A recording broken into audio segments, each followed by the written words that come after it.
Welcome to another episode of Beyond the Tales, and today we are talking about a wedding. Yeah, so I definitely don't think the cast saw this coming. I'm sure that many of you at home didn't see it coming. But in episode 2 of our second season, Lucy Brown gets married. And this was really, really fun because I thought it would be interesting to do a scenario where you have somebody's big day disrupted by dinosaurs. And, when it comes to big days, big events that involve dinosaurs, what is better, right, than a wedding? So it made a lot of sense. It built on a fun thing that we did in the past with the Dino Watch podcast. If any of you remember Sarah and her episode, then Samantha Andres does have a cameo in this episode, and we will talk to Sam later.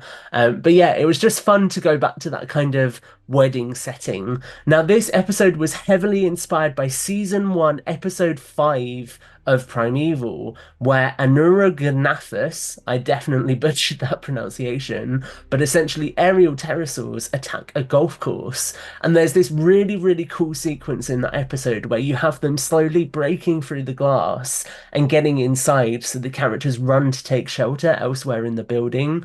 And that's just, an episode I grew up with as a kid.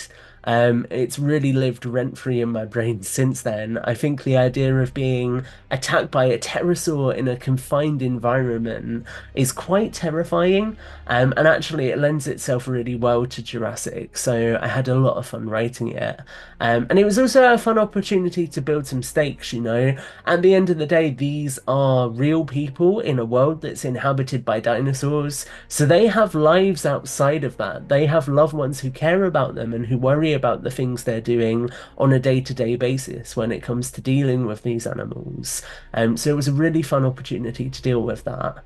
And I really hope this episode gives you sort of a broader world view, compared to necessarily the lens that other episodes chooses to take. So in this episode, it is very much a normal everyday incident that is disrupted by dinosaurs, as opposed to a specific task that the US Fish and Wildlife Service is sent on. And that contrast felt really important to me. So in order to really dive deep into this episode, we are going to catch up with Ashley Friel, who's going to talk about her reaction to, obviously, Lucy Brown getting married. And then off the back of that, we will also catch up with Sam Endres to talk about the return of Sarah. And it's a really fun meta interview to another project I did, so I think you'll enjoy it a lot. Okay, everyone, so I am joined by Ashley Friel, Lucy Brown, to talk all things episode 2. So, yeah, I mean, to start with, Ashley, did you foresee Lucy getting married this season, and what was your reaction to it? No, I did not. It came as a shock, because we don't really get to see much of, if any, of Lucy's personal life in season 1. So when you were like, oh, Lucy's getting married, and I'm like, oh my gosh, like it almost was like when your best friend tells you like that they're getting married, and then you're so happy for them, and that's how I felt with Lucy. That's awesome. That's really cool to hear. I think that this was really like so much about reminding people that these are like three-dimensional characters. They're not just a part of our story. They have their lives that are going on around them. And I think intersecting a little bit of that makes the world feel so much more real, and so much more lived in for people, which is quite important, Exactly, I yeah. feel. With the wedding, how do you feel it transpires? Is it a very Tales-esque wedding? Absolutely. It is a Tales wedding in every sense of the word. Um, and it really wouldn't be a Tales wedding if there weren't a prehistoric wedding crasher. Yeah. So it definitely is.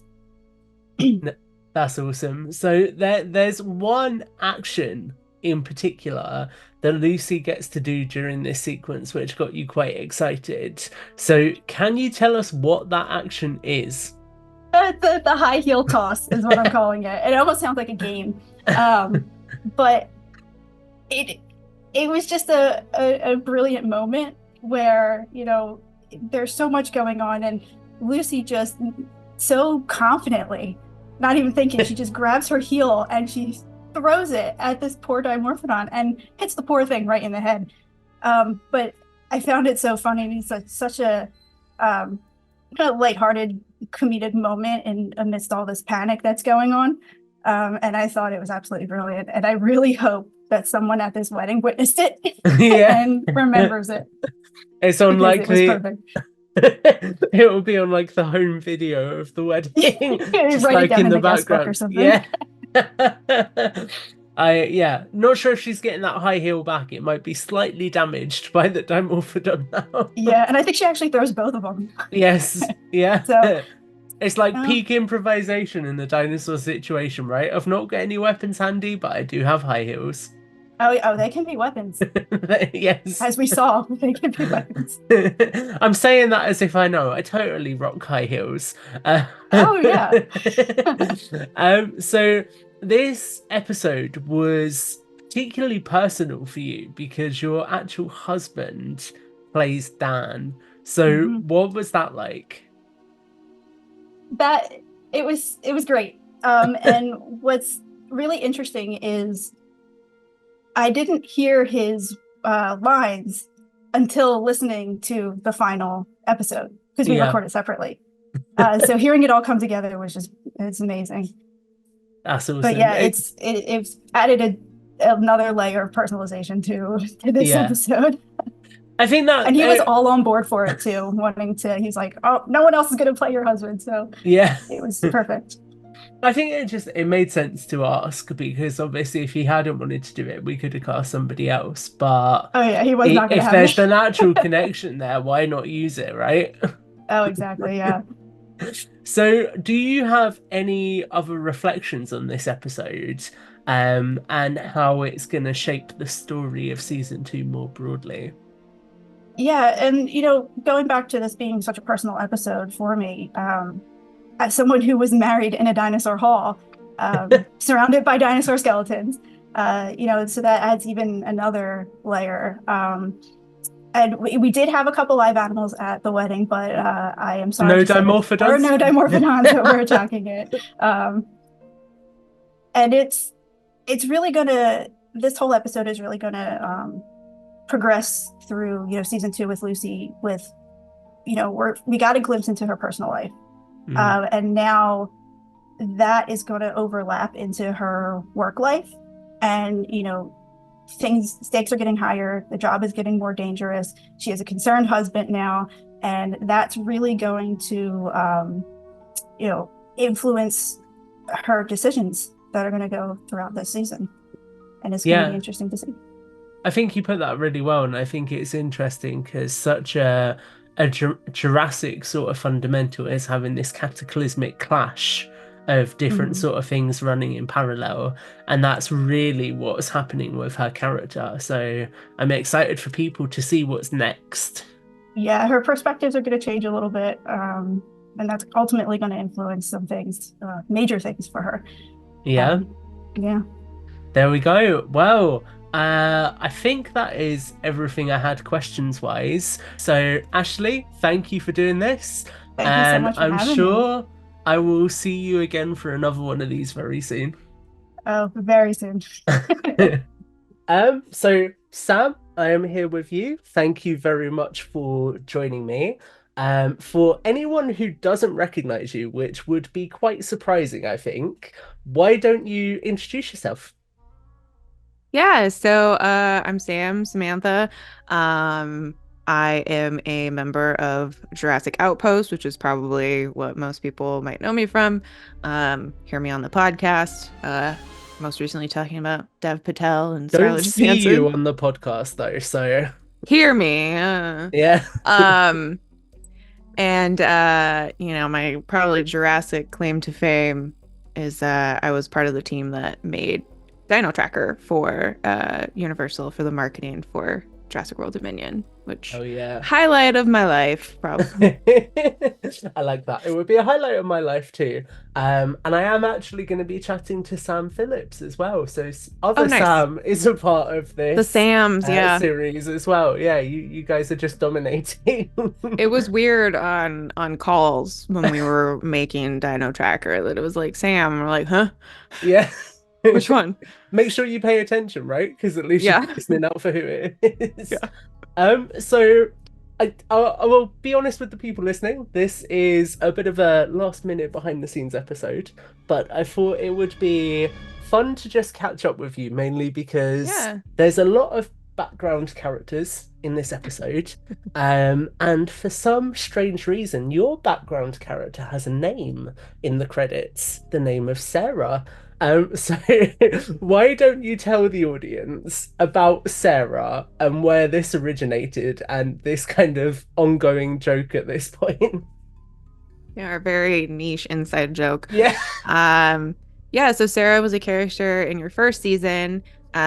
She was the one of the clips that was made by Universal officially, where her wedding got ruined by what was it? They were tossing pigeons, wasn't that Yeah. what it was? They were tossing pigeons in the air and like a pterodon Just came comes down and in. Yeah. yeah, and swoops it. And then we kind of expanded on that whole thing of like um I'm gonna talk about it afterwards to all the news and my wedding was ruined by dinosaurs and all of the chaos that ensued basically after, the pigeon eating Yeah. incident. Um yeah, and Sarah came about because of my deep love for Chuck, the TV series, and the main character Sarah. So There we go. that's that's the That behind the that scenes of is the that. inception of this character. So Yeah. when people think about the first season, this is pre Tales from Jurassic World. So this was the Dino Watch podcast. Hmm. And that really came about because at the time I was like, I want to do a story, but I have zero skills and have no idea how to do it in a tight time frame. So I'm just gonna do fake interviews. Um, and then I just really like the idea that in this like narrative universe that we've built out with Tales, there's somebody somewhere listening to that interview with Sarah, and then she's also a part of the world because she happens to be at a wedding that Yeah. happens to get the same thing happen again, right? It's Hmm. almost as if weddings in this universe are just haunted by pterosaurs. Well, that's what I was thinking when we were talking about doing this interview. I was like, wait, like every wedding she goes to has a dinosaur incident now. Like either like she's just bad luck and the dinosaurs attack the wedding, or you could see it as good luck if you want a dinosaur at your Mm. wedding, invite Sarah. Um, do the dinosaurs have like a vendetta against Sarah? Who knows? Maybe they did she steal an egg? I don't know. This could go real deep and like I feel have like some Sarah there's lore. there's some trauma in these like dinosaurs, right? Like those Yeah. animals that are in-gen animals, they remember the name Sarah being shouted on the island where they Like were born, Sarah? and they're like, "Oh, it's the same one." This chick was on our island. Tried to take photos of us. So rude. I, so I think it's really obvious. This was just a really fun like meta Yeah. joke because I thought Yeah. I've got a wedding in this series and we'd done that before, so it just made sense in my brain to bring it together. But as a fan of dinosaurs more broadly, obviously, it Hmm. got me thinking, what other big like life events or scenarios do you think could be more chaotic or more interesting with dinosaurs involved? So I'll give you something that I've literally just thought of. Imagine like the president's motorcade going through, and then suddenly a group of herbivores come stomping through or whatever. Listen, if they knew how to do it correctly, they would be riding on the back of a dinosaur True. instead of in a car. Think about it, people. Mm. Um, Vote no, winner that would right definitely there. like I don't how Secret Service would like handle that situation. Mm. They're gonna have to change all of their rules. I don't know. Um, yeah, anything with a crowd, I think that's like specifically paying attention to something. So like a concert would probably Yeah. be a disaster. Oh. Um, because music is already loud. Mm. People are focused up front. What if raptors come in the back? Yep, that could be quite chaotic. There's already people screaming. I mean, they're singing along or just doing the fangirl, fanboy screech. Or if there's a mosh pit, like if it's a metal concert, no one is gonna know that people are A gonna be raptor in the middle of a mosh pit. That's a bloodbath. like, oh, you made this circle Oh for my me? God. Have you seen that AI video that's going around of the like stage where people keep getting put into it, like different people going on it? Uh-uh. No, so there's this it might be a British thing, but there's this concert that happens every year and somebody went out on stage and was properly dancing, and now Hmm. an AI program has let you replace the person. So like political parties and things will put their leader on it whenever they do well, that kind of thing. I just have this image in my head of a raptor going out onto the stage and dancing along to that, like the entire crowd. Raptor breakdancing. Just put them in the middle of the circle, let them do what they want to do. I mean, why not, right? What's the worst thing that could happen? Certainly not a massacre. No, No. not at all. Um, I remember too when I was with some of the Jurassic Outpost people when we went to the Fallen Kingdom premiere in Yeah. LA, and we were walking back to our car after the event, and we were in a parking garage, and it's like, you know, if you were in a parking garage and a dinosaur came through, like if a raptor Yeah. decided to chase you through a parking garage, it's over. Yeah. Like you have no chance. There is nowhere to run and hide. Like just imagine like the gates being locked up Oh and stuff. God. Like it was, I mean, that's more of a like a horror movie setting, I feel like. But So yeah, that we that thought, premiere had an interesting impact on you then. That you're going to well, this I car park mean, afterwards we're and thinking thinking we about, could get locked in here and killed by an animal. listen, we're Jurassic Outpost people. We're always thinking about dinosaurs in every Yeah, situation. Like, I support that. honestly. I think that kind of idea takes me back to Primeval, which I will Mm, always talk about being a British mm-hmm. dinosaur boy. And episode 1 of their second season, which is Velociraptors in a shopping mall, and just that idea is so cool. Like that sort of environment, Hmm. where in that I think there's a bowling alley that the raptors get stuck in. It's just awesome. Yeah, don't they like try and like hide behind the pins or Yes, something yeah, from them? Yeah. it's so good. Um, yeah, anything, I mean, raptors are obviously, or anything small predators that could fit where humans also fit, I feel like So would be the perhaps Moros scariest situation. Intrepidus. Mm, Maybe. I be don't an know. interesting dinosaur to tell a story with. I don't know. I was Yeah. thinking about compies everywhere too, Oh God, yeah. because they would be like a little like pest. Yeah. Like I think we talked about this on the JO pod of them being like rats, Yeah. Oh essentially, God. like how places, big major cities are always overrun by rats. Like compies I'm would having basically be the new flashbacks to rat. when we had mice in our house, and I don't want a dinosaur equivalent of that, please. I have It enough would, trauma yeah. as it is. I don't need don't need more.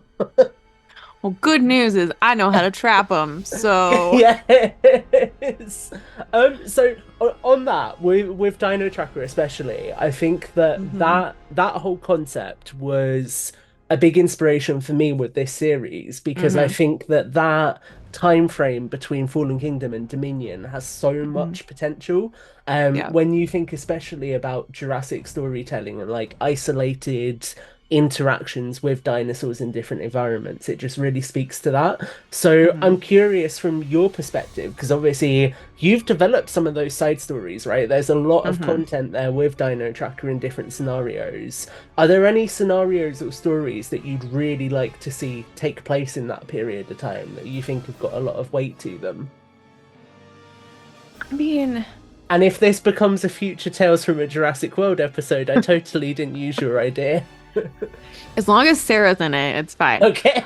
Um, I think there's just a plethora of things that could be done between Fallen Kingdom and Dominion. And I mean, I think everybody was excited initially with Mm, those end videos, like the Sarah video, the yeah. wedding video, the car flipping off the cliff and all of that. I think we all got excited because it's like, hey, every day, I mean, who hasn't thought about it if you're a fan of dinosaurs? Like, how would Yeah. they function in this world? What would happen if you came across it? Um, so doing Battle at Big Rock, I think Mm, was tremendous. Um, I think for me, just like anything that's people just doing their own thing and not expecting dinosaurs to be there. yeah, that makes sense. Um, and going back to Ellie Sattler, the queen, the goddess, inspiration. Um, these are aggressive living creatures in a Yeah. in a place they don't know, in a time they don't know. So, they're really a wild card in how they would react and things. Um, so I think just you could do a whole variety of things, and I think that's where your stories and things like Dino Tracker are a lot of fun for Yeah. Jurassic audiences because we can have the cute interactions. We can have, the herbivores, just the it's a baby. That's Yeah. me, fun fact. Um, but or we can have the more aggressive, like Battle of Big Rock. Like, Yeah. are we gonna go camping and get eaten? Um, There's like a whole scale there, isn't there? it's yeah, and I think it's real life, I guess, is Yes. is what I'm getting driving home there is that it makes it more real and less like a fantasy. And I think for me in particular, kind of going what got me into Jurassic is the first movie was so real feeling. Like you thought Yeah. it was plausible this could happen. So it's nice to see a little more grounded kind of things Yeah. versus, dinosaurs hunting people or camouflaging. Not saying I don't love the Indominus Rex, but it's a totally different vibe. Yeah. Um, so I like more of those kind of real life interactions.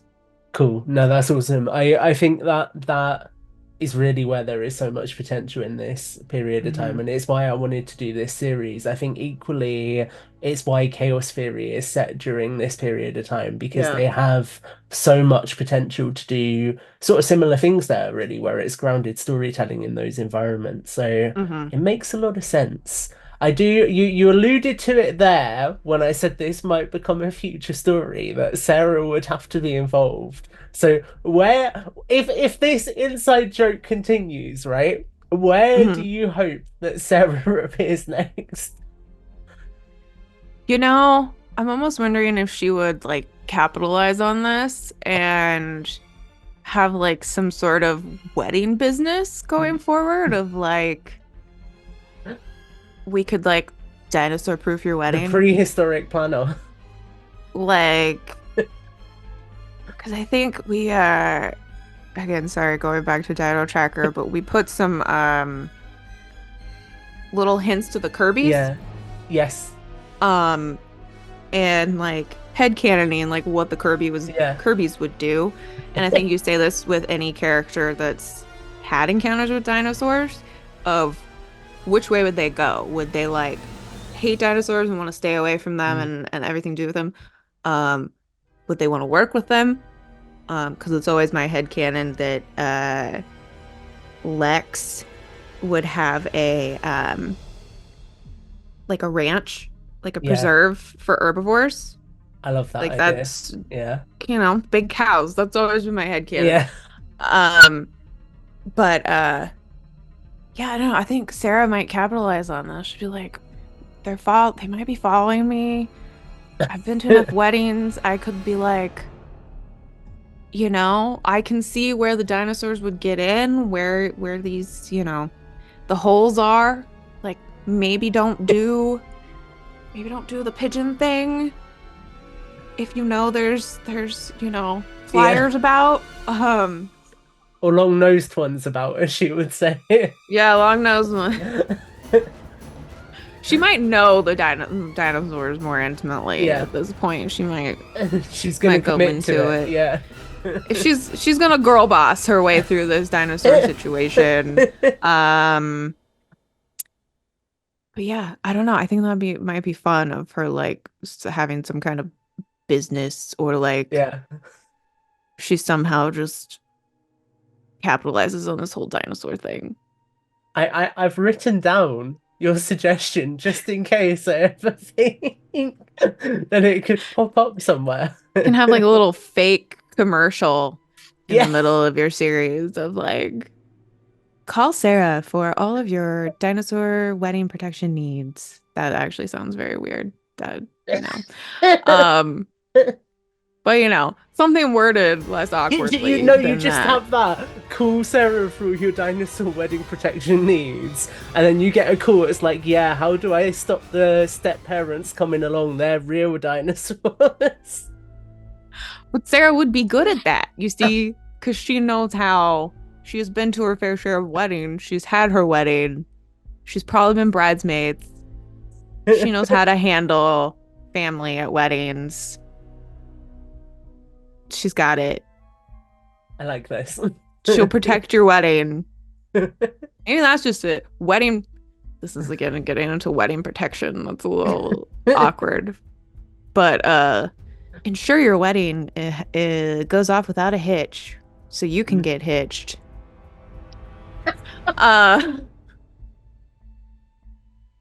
Wow.